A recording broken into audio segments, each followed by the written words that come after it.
I'm Bob Short. This is Reflections on Georgia Politics, sponsored by the Duckworth Library at Young Harris College and the Richard B. Russell Library for Political Research and Studies at the University of Georgia. We're back with Chuck Clay, State Senator, Chairman of the Republican Party. And Chuck, we'd like to pick up where we left off last time. Your brain's better than a whole lot better than mine. Was that fishing or what we did last summer? Well, we point me in the right direction. In our previous conversation, we had talked about some of the things of which you were very proud during your service. Oh, yes, sir. On the county commission. Okay. Now we'd like to talk about some of the things that you remember and are proud of during your 10 years? 12 years. 12 years in the Georgia State Senate. First, make sure we keep this in check. I'm not sure when you're the members. Spent 10 of my 12 years in the minority. One can debate the significant ramifications of minority party legislators. However, having said that, I will say that I tried to take the role of legislating very seriously. And when I say a member of minority, I came there when we were really an irrelevant minority. Paul Coverdale was the Senate leader. Johnny Isakson was the House leader, and our opinions were asked almost as an afterthought, as opposed to any significant input into legislation. But that doesn't mean you are irrelevant. And I think in many respects it was a wonderful school to figure out how, when you have no ability with yourself or your party to pass legislation, that you pass legislation. And we were never, and I would say that when Zell Miller was lieutenant governor and Pierre Howard was lieutenant governor and even Mark Taylor was lieutenant governor, and even when the sort of the nemesis, if you will, of the Republicans in the House with Speaker Murphy and trusted lieutenants like Bill Lee, I never felt either put upon or poorly treated because I came as a Republican. What you had to realize, you weren't going to be on the conference committee of the budget. You weren't going to be sitting there in the green door committee meetings with the speaker and the lieutenant governor and the governor when the big dollar issues were being divvied up. So you had to learn to legislate sort of in the niches, and you had to learn seriously how to build coalitions on bills that were probably not partisan, but if you were serious about it and worked hard, you could get things done. And role models like a Paul Coverdale in the Senate and Johnny Isakson in the House were two people that I admired because they were serious legislators. I'm going to talk about some bills, but one of the things that I told myself when I first went down there, I guess a little bit of just sort of common sense politics, is before you say a whole lot, watch. And I may have said this before, but it was, to me, is watch who your fellow senators or House members go to when there's a complex or difficult issue on the floor, and forget who has a title. Forget who's the chairman or whatever. See who the people go to in those bodies when it's a tough issue. And whether it was a Culver Kidd, or whether it was a Paul Coverdale, whether it was a Johnny Isakson, Thomas Allgood. I mean, I could go down and people that when there's a complex issue, they went to. You follow those folks and learn how they do things, and you can get things done. I came as a county commissioner, and I came in as a former prosecutor. So the first things I really tried to work on were some what I thought law and order issues. The one that I'm single most proud of in the law and order area, and I give Zell Miller a lot of credit because he let me, when he revamped and really started getting tough on DUIs, I had a little bill that reduced the blood alcohol levels from a 0.10 to a 0.08 and eliminated the presumptive 0.12, 0.0 and just said at 0.08 you're DUI. And he ultimately incorporated that bill as either in the conference committee or an amendment as part of his overall DUI package. He didn't initially want to add that in there because he thought it might snag it up in the House and didn't want to have that controversy defeat other very fine aspects of his bill. Ultimately, by that kind of hard work I'm talking about, it became clear that we could get it passed, and he let us include that in his overall package, and it saved lives. And I can tell you, if you go to one meeting of the MAD and watch a day in the life of a parent who's lost a son or a daughter to a drunk driver, it changed me forever. And it ought to be lower. I can't do that now. You know, we don't let airline pilots or truck drivers have any alcohol, none, zero alcohol in their system for 12 hours. Yet you can go out and have 2 or 3 martinis as long as you're a civilian driver and be out on the road. Another issue for another time, but I was proud to have been part of that. I passed the first bill in this country that said to make it an additional crime for a spouse to be abused in front of their children, because children learn about spousal abuse from watching generally the mother be abused by an abusive father. And I can't, there was already crimes on the book about abuse, but there was nothing on the book that said there was an additional delinquency or cruelty to children charge that could be imposed for doing it in front of the kids. And I got roundly booed and hissed by a lot of folks as being sort of a right wing, and we only passed it as a misdemeanor offense. Later, Mark Taylor incorporated that into one of his key campaign things and raised that to a felony. But I was proud to see, again, a small area that you negotiated in a niche that I think is good law. And so that's the kind of things you did in the minority. I like to think we're environmentalists. I dramatically expanded the Metropolitan River Protection Act as a Republican senator, and expanded that and extended the protection of our rivers and the setbacks from the rivers to hopefully begin some of the limitation on pollutants that flow into the rivers because of the lack of setbacks in a lot of places, which was just good, sound policy, particularly for the Chattahoochee, but other rivers in this area too. I put in a bill that was not passed, but it became a model for around the state of Georgia, requiring parents in divorces, before a divorce is granted, to go to counseling, generally court-sponsored if they couldn't pay, but programs that looked at the impacts of divorce on children, and that became a model for around the country. Probably, while one could debate whether, reading the pros and cons, I'm proud of the fact that I also passed the Indigent Defense Program that has taken sort of 159 systems of providing indigent legal care into a statewide system, and it certainly had some level of controversy or not. But I'm really more proud of taking something that nobody said could pass, that folks have been trying to pass for 30 years, that ultimately was going to be imposed by a court in a much more expensive method than if we chose to do it ourselves, but take something, an issue that had been out there, and actually having that passed into law and signed into law by Sonny Perdue in his first term as governor. I was at that point in time in the majority, and that does help, but it was a bipartisan effort that I worked very closely with Terry Coleman and DuBose Porter and the House Judiciary Committee to do something that everybody knew in their hearts, you can disagree with those specifics, but knew in their hearts was morally right and constitutionally mandated, but ain't nothing you could ever go home and say, I ran on providing lawyers for criminals. You can't do it. But that was something of significance that I do think has changed. A lot of county commission issues, as much as those was just trying to, the old unfunded mandates, is really trying to keep a handle on the passion with which legislators often have about balancing state budgets on the backs of county commissioners. And it's a pet peeve of the commissioners. I don't blame them. It's very easy to impose laws that have to be funded downstream. And of course, we complain about the same thing from Congress. So you try to be a little bit of a watchdog. What's good for the goose or what ain't good for the goose should also not be good for the gander. So those are a few things. Then you decided to run for lieutenant governor. Well, just at a point when the Republican Party was really picking up steam in the state of Georgia. I think it was. We felt the good part about being a Republican from sort of the mid-'80s or even early '80s on, you had a sense of destiny. You had a sense that time was on our side. You had a sense that we really were, while maybe smaller in numbers, and I'm not putting anybody down, but I'd have taken a Coverdale or an Isaacson or a Paul Hurd or a Bob Irvin or a Steve Stansel or even Matt Towery and Mark Burkhalters, and I could take a Clay Land in the Senate and a Charlie Tanksley, David Ralston, myself, a number of the other Skin Edge, Sally Newbill. These folks were top flight intellects, and they were daggone good politicians, and they were fun to be around, and it was an enthusiastic, progressive, conservative group, and so that was a march that we felt was that was inexorable.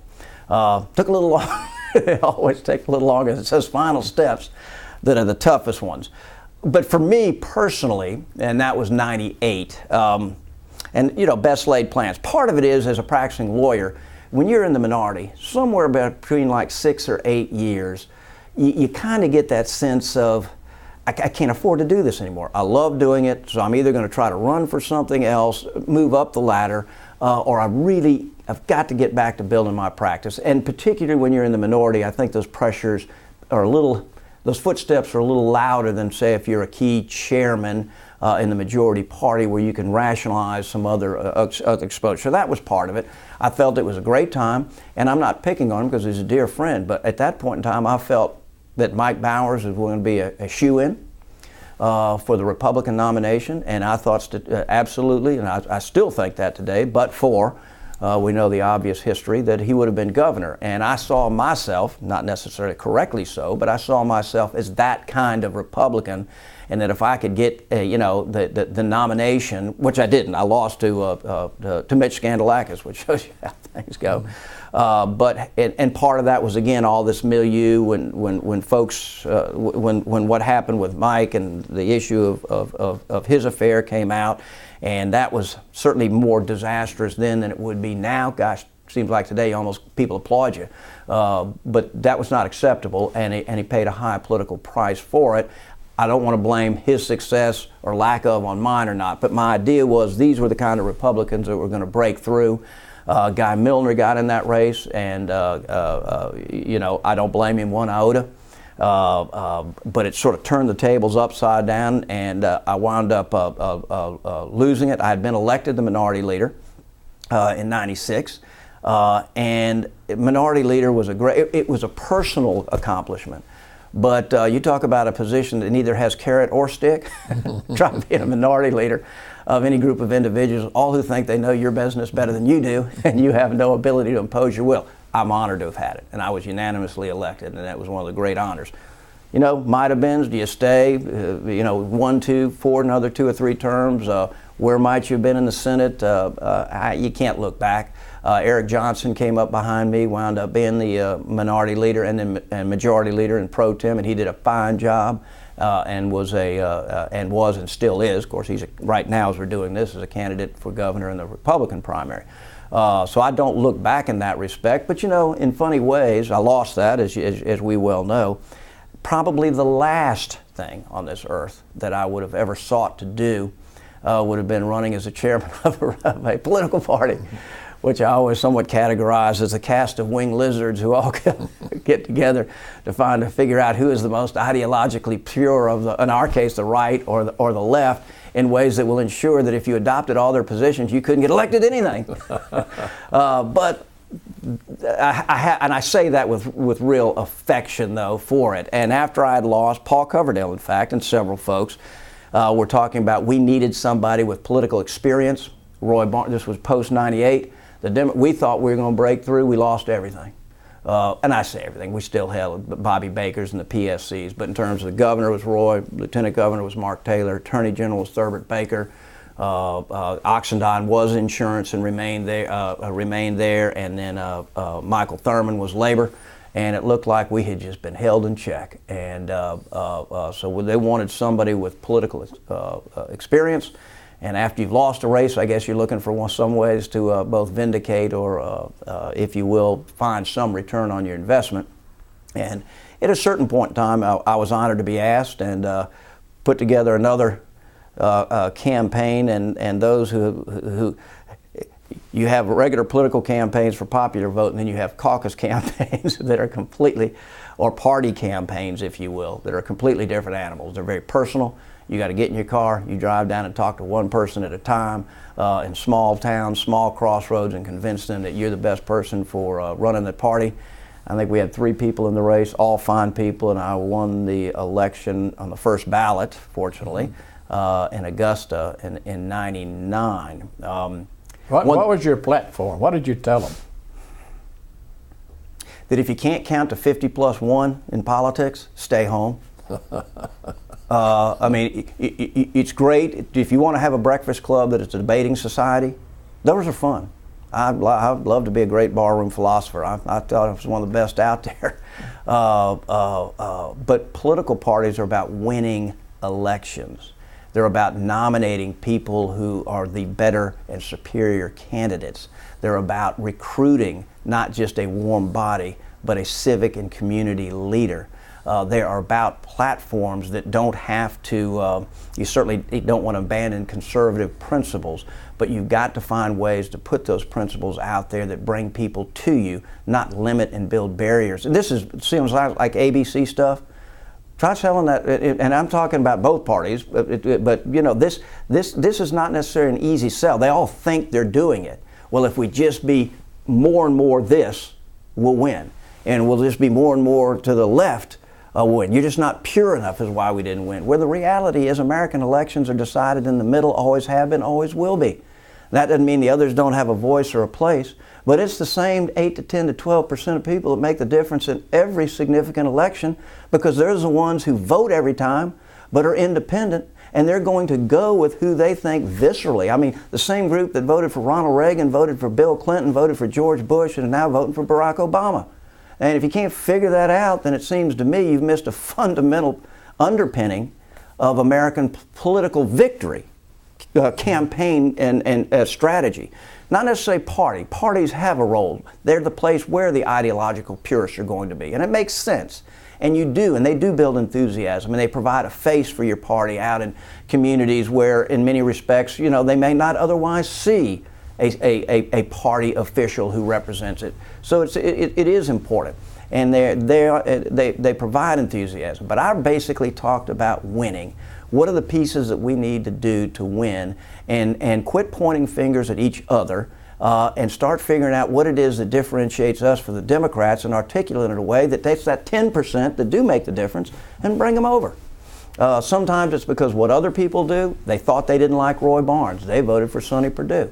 They could go back next time back to Roy Barnes if they figure out they don't like the Republican candidate, or, you know, depending on what other national events might play. But you can't benefit from that as a party in terms of winning victories unless you're in a place to win. And that means the door's got to be open, and you better be able to define things in a way, as I said, my very simple campaign slogan: if you can't count to 50 plus 1, stay home. There was a time when and I've been on both sides of that 50 plus 1 count. There was a time when people thought that the Republican Party was not inclusive. You worked on that. Were you successful? We were very successful, and then we've somewhat have been harmed to a little bit by our own success. Some of that's the eternal cycle of politics, of youth, vigor, complacency, and senility, which is probably the category I'm in now. And then reinvention. You got to be reinventing yourself in this business, and this idea that the Democrats are gone forever in Georgia, the Republicans are forever out in Washington is utter nonsense. Because never underestimate the ability of people to blow their opportunities and the opportunity for others to reinvent themselves. Republican Party, and I want to give credit to a couple folks that aren't necessarily intimates of mine. One was Barry Goldwater, who came out here and redirected and reinvented the word Republican in the South. And the other one was Guy Milner, who doesn't get much credit, but was really the first post-Callaway Republican to actually win the vast majority of small rural counties that were always hardcore conservative, but were, you know, yellow dog Democrats, and he brought them into the Republican fold, where they've stayed ever since. Now that dovetailed with some national policies, growing national conservatism in the Republicans and a perceived liberalism with the Democrats. But he, as much as anything, helped break those barriers down. What we did here locally was we went out and really did canvass the areas. And I think I said this last time, and I'm not picking on them, but I'll go to Democrat meetings here, and there are a bunch of old guys like me complaining about Yankees and telling, you know, not very funny jokes. And you went to the Republican parties, and there was dynamic, progressive, smart, and I don't mean they were all PhD types, but from the Warren Herons at a Lockheed to a Johnny Isaacson to a Johnny Gresham to a, you know, local Republicans here from Tom Sharon and Al Johnson, Chuck Clark, which groups like this in the greater Donut area. But you have to get inside the Republican Party any further. See, we always, not only do we have schisms ideologically, but we have schisms geographically. And I'm not going to say any names, but the original sort of core of that Republican base, which was Buckhead, you know, North Fulton area. They've never liked us clowns out here in Cobb County, you know. So you always have to deal, you know, the assumption is if you're on this side of the river that you're somehow inherently an intellectual dead end with really nothing to offer. Because if you were successful, particularly as a lawyer, obviously you'd be living in Atlanta and Buckhead and be part of them. So by definition, you're not. So, you know, and I'm being obviously over the top and being a little bit cliched, and you can obviously tell what camp I perceive myself to be in. And some of that same sentiment flowed back the other way. It's not fair to a lot of them, but that's where you sort of got that idea of sort of closed-knit country club, you know, high-end, economically high-end folks, which are great people, and gosh knows we need them, and that's there's nothing wrong with any of those things. But that's just a start of a political party. You need suburbs. You needed working families. You needed up and coming. You needed young professionals. You needed, all types. While we haven't recruited well African Americans in the traditional African American belt, but out in suburbia where neighborhoods have been easily and comfortably integrated for years, we were pulling in those kind of people, and the results showed. So I think, combined with both history and Goldwater and a Milner and a lot of individual efforts to put a face on the party that could go into a barber shop and could go down to Main Street and could go to these places and sit down and talk to people. You know, Zell Miller was as good as anybody I know. You know, he could go to a bank board meeting and put on his pinstripe suit like this one and sound as upscale as anybody, but certainly roll up his sleeves and put on the cowboy boots and sit down at the barber shop or the local trading center and everybody feel like they're talking to somebody who's listening to them. And that's half the fight, is you just give people that sense that you're listening to them and you share some of their dreams, you share some of their heartaches, you share some of their challenges, you share some of the economic issues, and you mean it, and you actually live it. And if you do those things, you'll grow a political party. Because there is always competition. It breeds and grows in politics just like it does in business. And you want to keep a politician sharp and on their toes, have an opponent every few years. It's amazing what that does to keep them responsive to constituents. You mentioned Lockheed, and I'm glad you did, because I don't think in our last conversation we fully covered the role of your family in Lockheed, Bell Bomber and Lockheed and Dobbins Air Force Base. Would you talk to us for a minute about that? Sure, and I will encapsulate that effort of many, and a product of certainly the Second World War. My grandfather, General Lucius Clay, had been an engineer, and was an engineer his entire career, West Point grad, 1918, but in the year or two before the war had been tapped out from a civil engineering position to come and head up the crash airport development program around the world. And they did, hundreds, 600, there's hundreds and hundreds of airports were established around the world. Being from Marietta, Georgia, and of course realizing for a variety of reasons this was a transportation hub, but it's also his home. One of the airfields they built was Rickenbacker Field out here in Marietta, which at the time was going to be the second airport, at least in their view, post-war, second airport for the Atlanta area. And certainly a number of from Rip Blair and Jimmy Carmichael and others sort of worked to make that happen. When war broke out, the second part of that was, and his assignment was, he was made in charge of all procurement and development for the United States military effort for the Army, which at that point in time included the Army Air Corps. And again, a group of Marietta citizens came to Washington and met with him and said, Marietta, I think, would be a pretty good place if we're going to be building these big airplanes and big machines and big ships. We don't have a harbor here, but we do have an airfield, and we want you to see if you could help us put a plant here, war development plant, which wound up being, they did. The leading citizens got the land, put the package together. As Bill Kinney, one of our local historians around here, says, the only questions asked is who's going to build those airplanes? The only thing you got is what hillbillies and bootleggers. They couldn't turn a screw or a bolt if they had to. So yeah, thank you, but we'll train them, and they did. And they built the schools here, and so he helped bring what was then Bell Bomber. They built the schools, put in 3 shifts a day.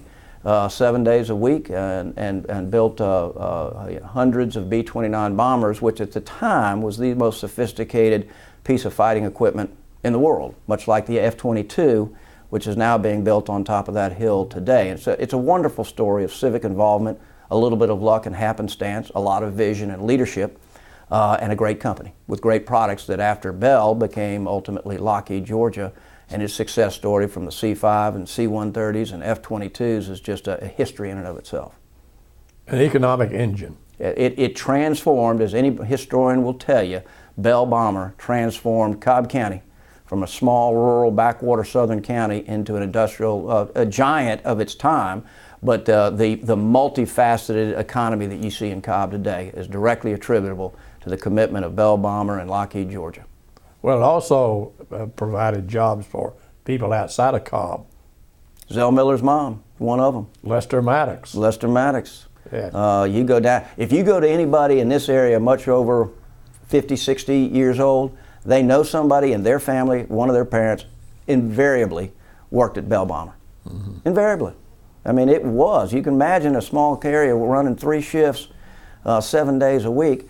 They brought people from all over, North Georgia, South Georgia, East, West, North, put all the little cracker homes you see out there along Atlanta Road and up around the airport, put in schools and trained them. It not only transformed here, which it did, but its impact was statewide. You mentioned Matt Towery.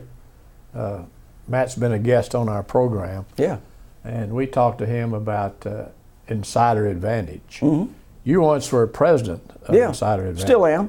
Still are. Mm-hmm. Well, what are you up to nowadays with that company? For me, it's more of an investment. It's been a lot of fun. In a day for sometimes very good and sometimes not, of days where it's hard to actually ever find a character anymore. You know, Matt Towery still falls in the category of a character. You want to have a fun time, go have lunch with Matt Towery and turn on the recorder and talk politics. You'll have a great time and you'll learn something. Fun, creative mind. And what we're really trying to do and still trying to do is match both, serious political reporting, a la Dick Pettis, long time, you know who Dick is, but long time AP writer who now sort of heads up our Inside of Georgia website, daily news update everybody goes to. I mean, Dick's the dean of the reporting crowd out there, and he's good at what he does, very good at what he does. And a little bit of the political, when I say insider, taking the information that have both been gleaned and learned and sometimes suffered through, and get ahead of the curve on asking questions or bringing dots together.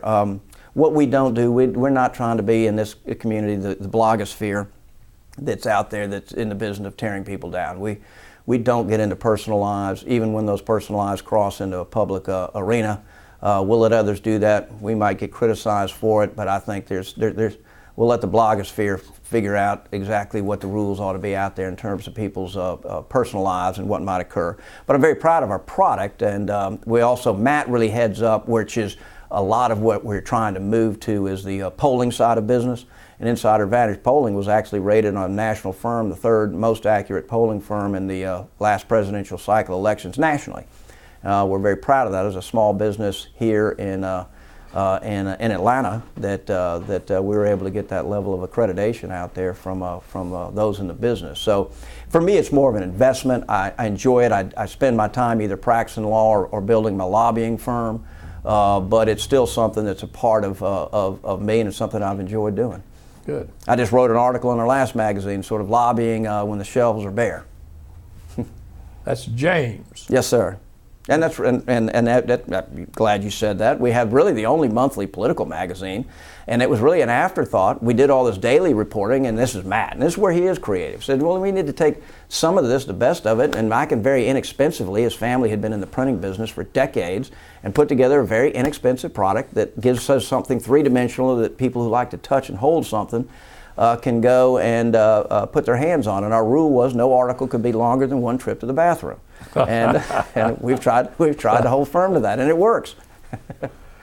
Well, getting back to Republican politics, old-line Republicans are fiscal conservatives and disciples of smaller government and less spending. Many believe that the party has gotten away from these basic fundamentals since Ronald Reagan. Do you think that's true? There's some truth. Beauty's always in the eye of the beholder, and politics is an always moving, object, if you will. It would be easy for me, and I think it's true, that particularly in Washington, there was a sense, and I personally think with a certain amount of truthfulness to it, that Republicans got too much focused on being the majority and enjoying the perks of it than they were about being fiscally conservative, holding the line on budgets. Yes, the Bush tax cuts were very helpful and probably did as much as anything to bring out the recession, just as Zell Miller did the same here with redirect and tax cuts in Georgia in 90. I'd give George Bush credit for that. But the Congress and the ultimate later conduct of trying to have the traditional guns and butter that doomed LBJ. If you're going to fight a war and it's that important for the security of this country, then explain why it is that we need to sacrifice and go fight the war. I did not understand how you can grow your budgets, grow your domestic budgets, throw money at everything to keep folks on the reservation and people happy, and then fight a war that was just hemorrhaging red ink out of this country. And I'm not saying that's not the proper policy. History will judge that. Economically, you couldn't stay on those two tracks, and I think the Republicans paid a high price, combined with some of the controversies that occurred that coincided. But a lot of good Republicans felt like, and again, truthfully, that they're no different. They really are no different.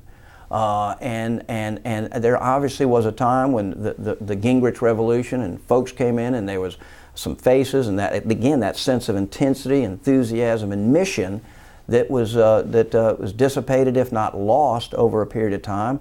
And again, they suffered a high price when they all, Obama and the Democrats just swept them out in this past election cycle.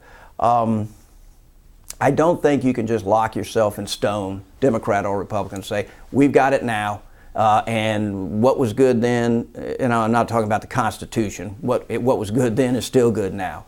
But you've got to you still have to have an anchor, and you still have to have principles.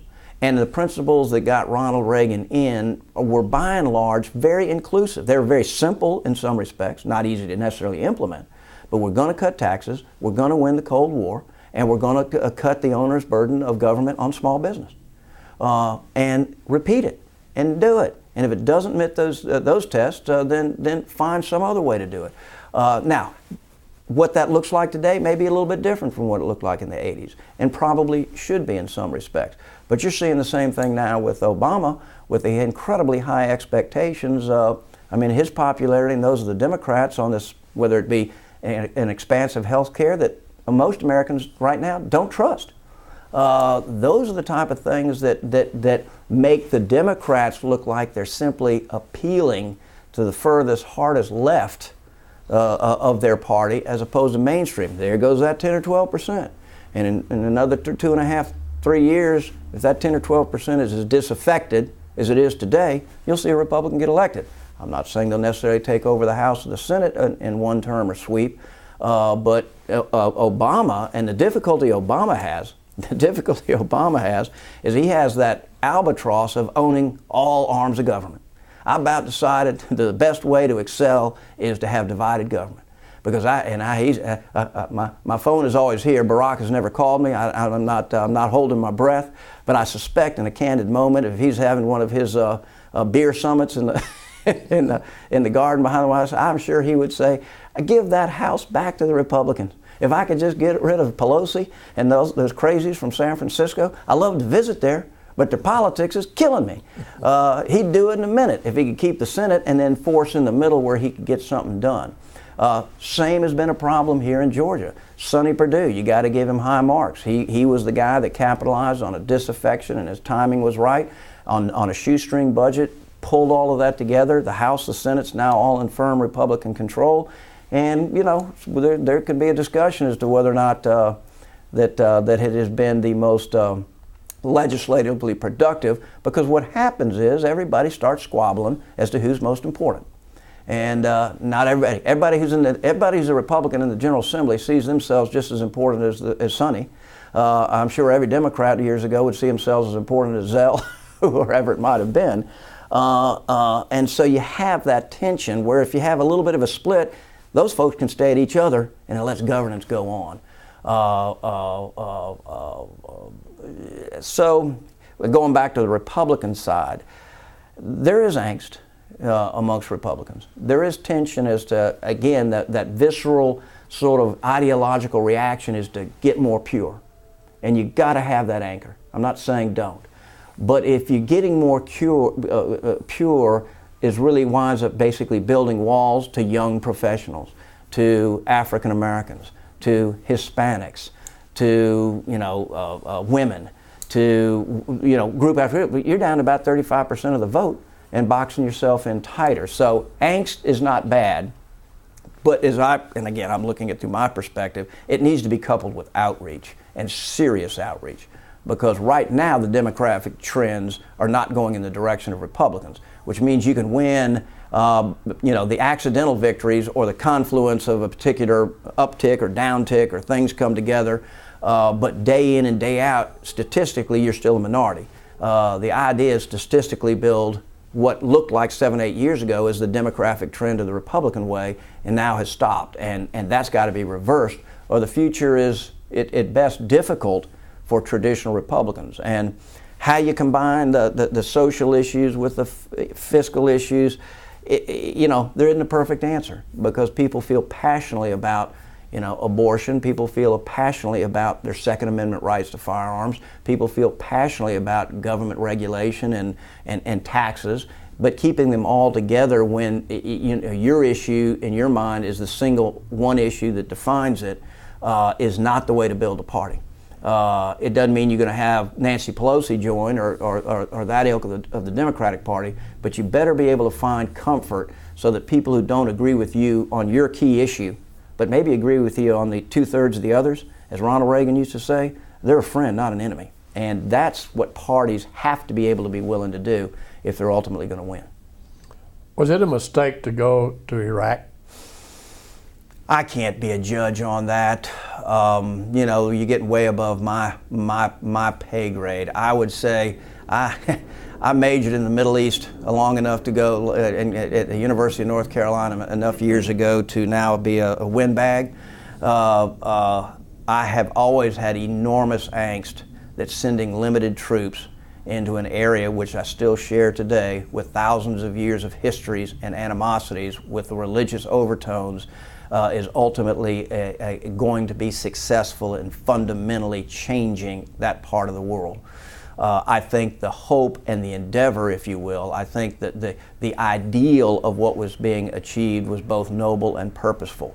But I do question whether you can fundamentally change 1,000, 2,000, 3,000 years of history with 50,000, 100,000, or 90,000. What are the ways that we can achieve that goal by limiting its purpose, killing the bad guys, but not committing us either to an unending conflict or even worse, failure, because at some point in time, Americans will come home. And it had better be in a way that the impact is positive, but most importantly, that which we were really trying to do, which is eliminate the bad guys and not simply you have to create a better platform, but ultimately that's up to the local people. We simply can't oppose it from here. So, in hindsight, would I have liked to seen us would I like to have seen us focus it more on Afghanistan, on building Pakistan's resolve, on truly trying to clear out those, the mountainous Pakistani-Afghan border, building up the infrastructure in that nation? Yes.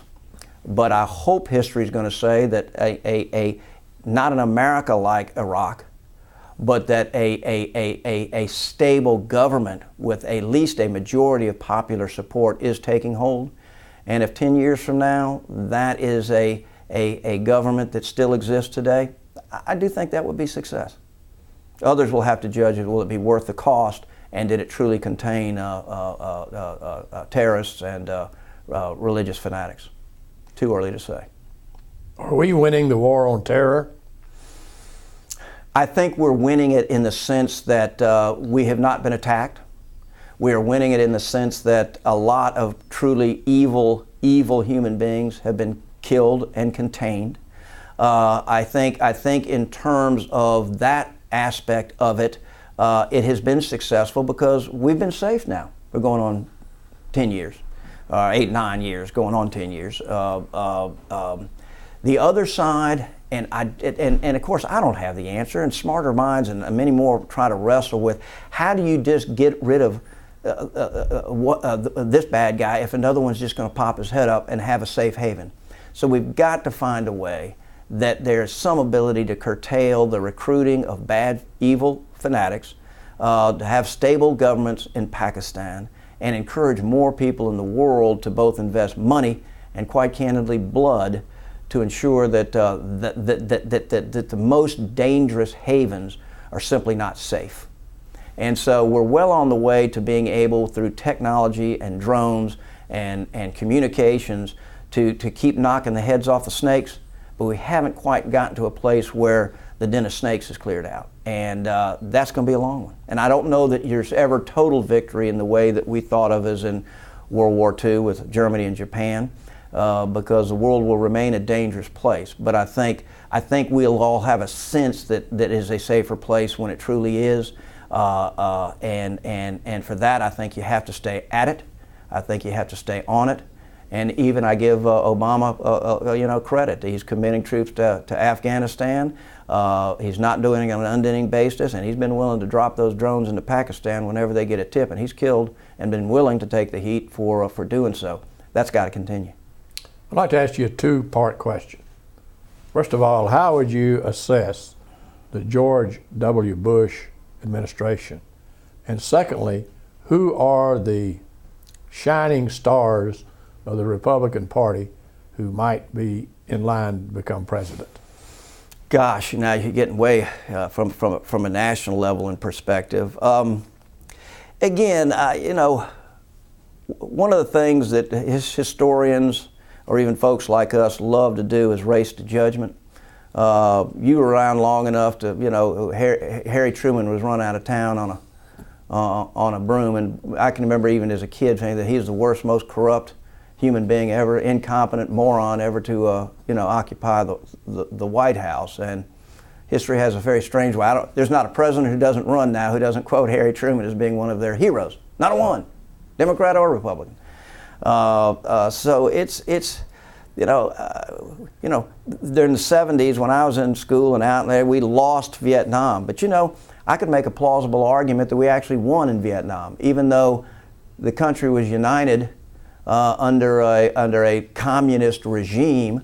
It was contained. Soviet Union is gone. If you look at it as part of an overall, somewhat connected global struggle, you may have lost the battlefield, but you really win in the war. I mean, Vietnam is more capitalist now than it was in South Vietnam when folks were there. And I'm not saying that means it's a democracy. But my point is, you could make an argument that the price paid in some respects, a historian could look at it and say, as the overall struggle, it was part of a victorious policy. George Bush, if obviously, if Iraq turns out as being a stable platform, and the economy turns itself back around, I think in a very few short years, he will be looking at of having courage of conviction and the willingness to take the heat and stay up late at night when you're sending young men and women to death. And anybody who says that a president or a commander doesn't care are just being idiots, and it's insulting. They do agonize over it. I've seen it firsthand. And in my own family. I'm not talking about it in the White House. I don't think, and in terms of a person in his own life, I think will get high marks. I do think the collapse of Republicans and the idea that we can keep everybody happy simply by giving everybody enough to take home the bacon it will be a weak link and will be his Achilles heel on how it's judged domestically.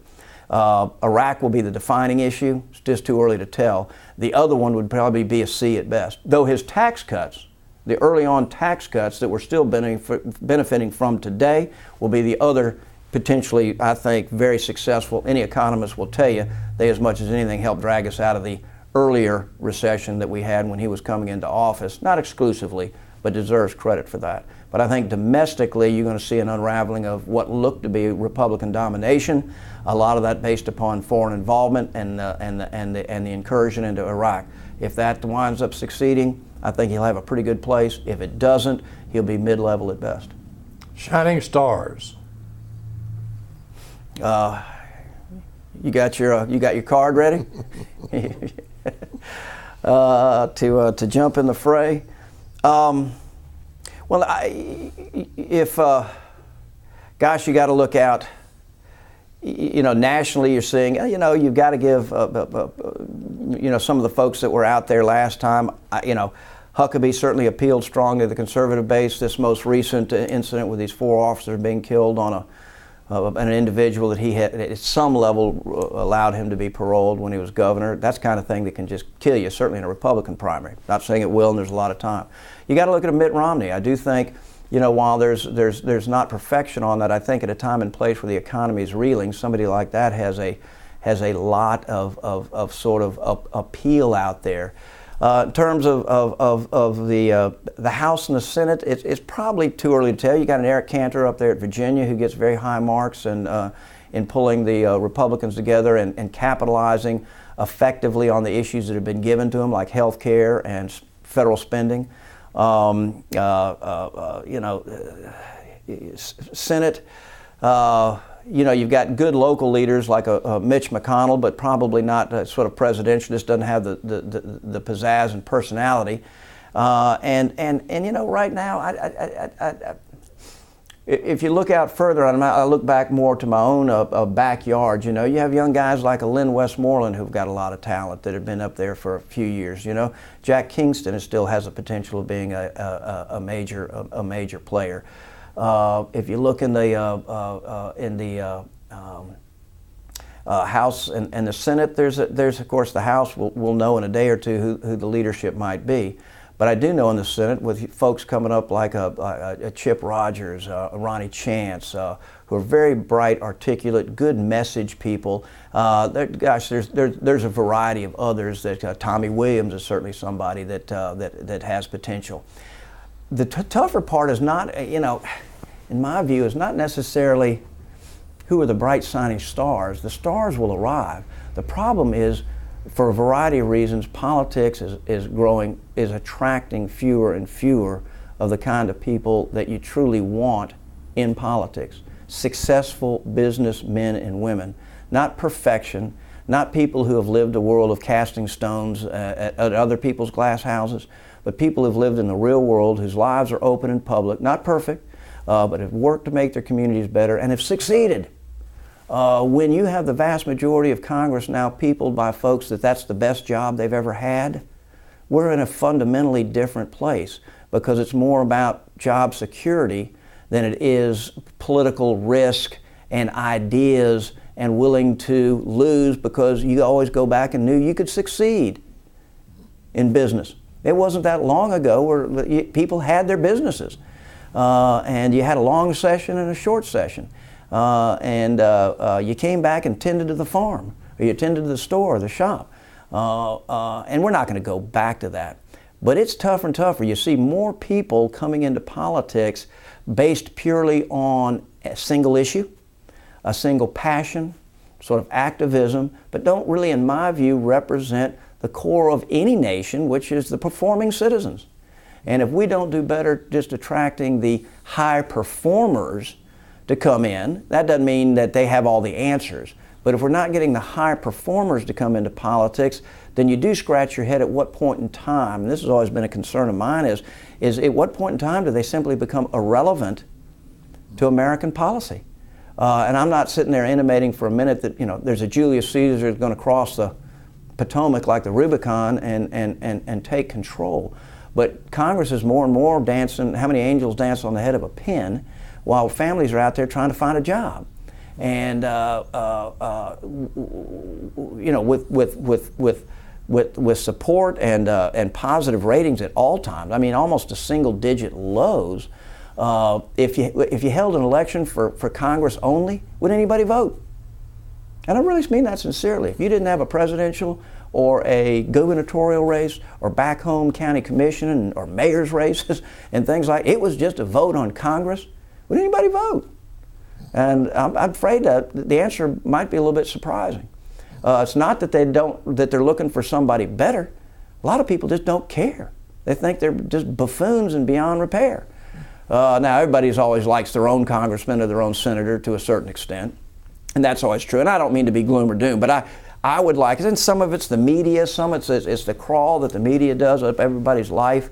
It's the absolute extremists on both sides of the parties. They become shriller, and with the blogs and all the talking heads and the radio, left and right, it becomes more ideologue. You know, our system. And I've said this before, and I don't want to try to sound too profound, but if you're driving it down to purely being hardcore, however you want to define conservatives versus hardcore liberals, then you'd have a parliament, because that's the English system, and that's a democracy. There's nothing wrong with that. But our system, from the very inception, was designed to force to the middle. And political parties represented a broad base of constituencies. There was always some gap, but if you can't, and the presidency, the checks and balances were all designed to ensure that these folks at some point in time are going to have to find the middle ground or nothing gets done. We're rapidly getting to the point where nothing's getting done. So, people do need to take a look and say, it's real easy if I can run from a district that's 70% Republican or 70% Democrat, which is what reapportionment has created now. Because it's real easy. You can just go to the right or go to the left, because the only place you're ever going to get defeated is from the left or the right. And we've created that in so many districts nationally and locally, that same politician who a few years ago would have to go to the Union Hall out there at the Machinist Union, if you were a Republican, as well as your traditional Republican base, or if you were a Democrat, would have to get down there at the most conservative pro-business chamber group and tell him why their tax policies were going to grow businesses. And that forced something in the middle. But now you're seeing less and less of that, and I do think it's something that we ought to take stock of. I don't know that there's an easy answer, but somehow make public service not necessarily a permanent career path, but also make it something that's admired. People I admired, I had a great joy of looking up to people, and they weren't just elected officials. Some were behind the scenes, some were public policy, some were in public service, but really giants. And I'm sure they had all their warts and imperfections that we didn't look at then when I was a kid, and you didn't study in the books, where the text is more about their failings and the successes. But we're in my mind, and whether they were a Richard Russell or whether they were a Dwight Eisenhower or whether they're my own father or granddad or other, Walter George or people like Zell Miller that governed, and Republicans like Paul Coverdale and Johnny Isaacson. These are giants, and they would and did succeed at anything they would have and chose to do. And they are role models, and we need to find ways to get back where it is an admirable calling, it is a shining calling, and that you find a way to make it look like you're making change, and that you don't have to sit there for 30 years simply to draw a paycheck and call that public service. And that's a big fat question more than it is it's an observation more than it is, I guess, a conclusion or resolution. But we do need to do something about it.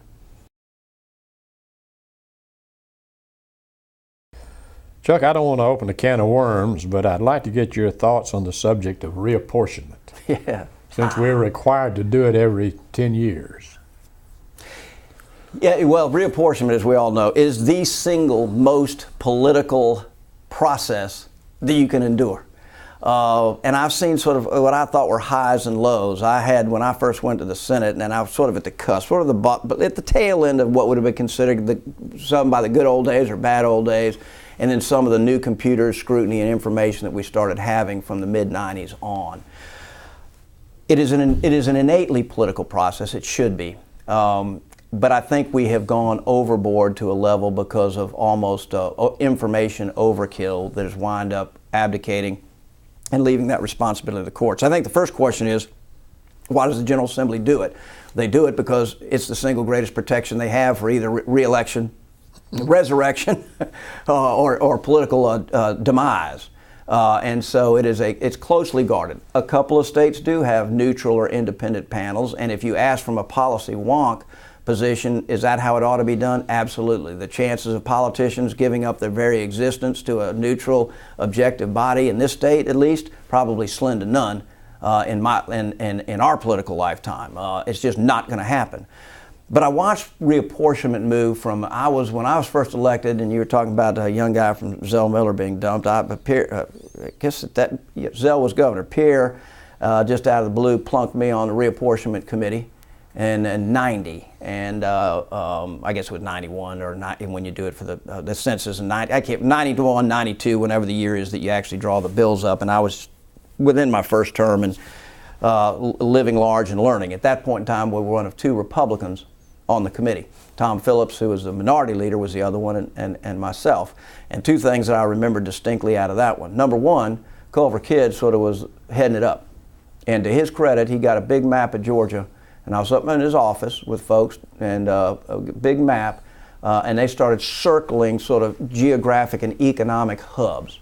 You know, we need this is the, carpet area. Here's the poultry industry.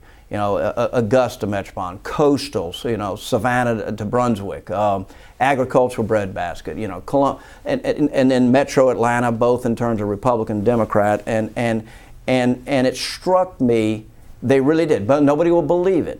They began the process by trying to identify what should be the areas represented, not who should represent them. And I gave them high marks. Completely different animal for both parties subsequent there too. The other thing I learned about reapportionment was how personal it becomes, because Tom Phillips, who was a great guy from out in Gwinnett, was certainly angling for a potential. They had to draw a Republican district either in Cobb or Gwinnett in that cycle. Tom was from Gwinnett and had some interest in running for Congress, and I was from Cobb, so we had the Cobb-Gwinnett side of things. And Culver and the guys, a couple of the Democrats came to me, literally, I don't want exact paraphrase, but they hated Tom Phillips for political reasons, not personally, but said, we are no more going to give that SOB a chance to have a district and fly to the damn moon. I don't know anything about Cobb County. We need to protect Buddy over there. But other than that, draw a daggone district. Well, being the absolutely reasonable wonk that I am, amazingly enough, it just overlapped my Senate district 100%. There was a perfect borderline for Mrs. Clay's idiot Chuck, his son Chuck, to even have an opportunity. My point in that was sometimes being there, being personal, but also starting from a place was what's best for Georgia, all combined for the last, what I thought was a quasi-objective political map for the state of Georgia. Did the Democrats try to load it in their direction to a certain degree? Yeah. But you didn't have. What happened in the interim was suddenly the voter ID drives and the computer information that you could literally go into a reapportionment, the office, and break down a community and go down to a street, and if you wanted to identify person by person as to whether they were going to be a Republican or a Democrat. And party wonks, and we've both done it, have basically come up with these plans that says Chuck Clay, who lives in Marietta, would rather be represented by a Republican from Bainbridge than a Democrat who lives 3 doors over, which Buddy Darden did. And I've just picked Bainbridge out of the blue. But the idea that party ID was more important to cast my vote than somebody who lived in my own daggone community, and what would somebody from Bainbridge know about Lockheed? Or what would I know if I was the one in, vice versa, about agriculture down in that part of the state of Georgia? And we began that disservice of creating districts that were unified in many respects by nothing more than what was perceived or real party affiliation, as opposed to any shared community of interest. And every state has suffered because of it. And we have built super districts wherever we could. At first, it wound getting there. We had what was called in the next cycle, the Black Max plan, which allowed, the underpinnings of it were very profound and probably correct, which is no question that African Americans have been discriminated against at every level, including the ability to both vote, simply vote, and absolutely run for office. And so there was that historical correction that was taking place. But what happened was, and this is part of the Republican takeover, if you grew up absolutely as many overwhelming African American districts as you could in Georgia, whatever that number is, 35, 40, 45, 50% African American. What's the flip side of that coin? It put in Republicans everywhere else. So what used to be moderate, conservative, swing Democrat areas either became African American, if there was enough base to build it, or they became Republican. And those ones became almost exclusively 100% guaranteed Democrat or 100% guaranteed Republican. But I think it splintered a lot of communities of interest in the process to maximize the political the political imperatives. The truth of the matter is the two biggest beneficiaries of reapportionment over the last 20 years in Georgia have been Republicans and African Americans. The dinosaur was white, moderate, or even conservative, traditional Democrats vanished from the map of the state of Georgia. Let's get back to Chuck Clay now. Are there any future generals, lawyers, or politicians coming along in the Chuck Clay family? I'm trying to really assure that we move back more to half-wits, bootleggers, and hillbillies, whatever the earlier description was. I was the guy, I want to make sure that we were the ones that couldn't get a job at Lockheed. I've got 5 kids. It's been an enormous honor and privilege. I'm an old guy. I've got a daughter who's graduating from the University of Georgia almost as we speak with a education degree as a benefit of the Hope Scholarship. A product of Governor Miller, and I'm proud I can tell my daughter that I cast a vote to create the Hope Scholarship that allowed her to, at little or no cost, to attend a superb university. What a wonderful circle that is in terms of both politics, upgrading, if you will, of our educational institutions, and a member of my own family. I've got a bunch of smaller kids, and it's too early to tell. I think there's the smart one, there's the athletic one, there's the Harley Davidson waiting to happen, and then there's my little daughter. This community has given me a great opportunity. I don't pretend to put anything I've done on a category of some of the folks that we've discussed here, both in my family and not. As a historian by background and somebody who loves to discuss and look at these things, I enjoy discussing perspectives because I think it's important and meaningful in something like this. I'm proud to have played a small part of it. I hope there are that my kids are as fascinated with or admire public service and public policy as much and imbibe as much of it as I was able to do. You know, I could grow up hearing what it was like to serve on a staff of Douglas MacArthur or sit across a table from Joseph Stalin, or discussions about Vietnam and the strictures and the things, or organizing Eisenhower's presidential campaign. And I say that not necessarily of importance, because those same things could be said about local leaders, whether it be a mayor or city council, the Ernest Barretts of a community that have made, in many respects, Bell may have been the engine and Ernest Barrett was the messiah that brought Cobb County. These people are giants. If I do one thing, I would like to imbue in my 5 kids sort of that love of community and love of service. And whether, as my dad used to say about West Point, said, I'm never going to ever tell you that I think you ought to go to West Point. I'm never going to do so. If your passion, if it's not something that drives you on a daily basis, there's somebody right behind you who would give their right arm to be there. But if you do want to go, I'll help you any way I can. I'm never going to tell these kids they ought to either run for office or do this or be lawyers or whatever. But I would do, it's the cliche and the love of any parent, be the best you can be, but do know who and what got you where you are. And if you do that, then there'll be not only Clays, but a lot of other generations of successful political business and community leaders. Well said. Well, Chuck, on behalf of the Duckworth Library at Young Harris College and the Richard B. Russell Library at the University of Georgia, I want to thank you for being our guest. Well, it's a privilege. I hope we didn't scramble history too much, but everybody, as I say, everybody's got a view and is entitled to one, and it's an honor.